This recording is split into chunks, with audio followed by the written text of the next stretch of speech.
you and I have a shared experience in this way, whether we've talked about it or not, that I spent 15 or 16 years at a single nonprofit. If you look at my resume, your resume, you see one line. The reality, though, is, at least in my experience, I was a part of four or maybe five distinctly different organizations over that 15 years. I trust that resonates with you. And if you look back over the organization's 40 years, but even year 20, I would imagine there are some points in time where like the organization really fundamentally changed. Really, in the 20 years that I've been here, we've been about four different organizations. Okay. The first 5 years were distinct in that the organization needed to be stabilized. And so Mm. what do you do to reintroduce the organization to the community, re-engage with donors, get the organization on the right path financially?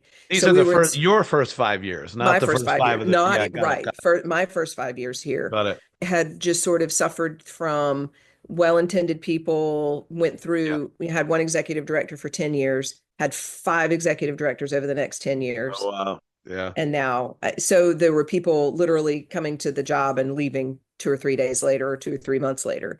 So we had to get the organization stable. And so the next series of 5 years were very distinct in, we went from getting stable to really owning our space in the homeless sector again, launching a capital campaign and changing a name. That's what turned this organization really around, moving away Yeah. from this 1980s type name, Charleston Interfaith Crisis Ministry, that got shortened to Crisis Ministries, to 180 Place. What year was Um, that?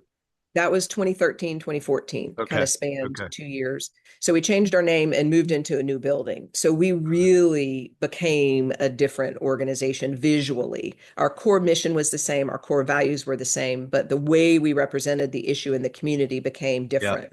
We Yeah. were in a building that didn't look like a homeless organization. So that first 5 years getting stable and then really living with that and then being stable enough to take a leap into a new name Mm-hmm. and a new building was kind of how that first 10 years for me here really launched us to where when you started coming on the scene and we really could get more strategic.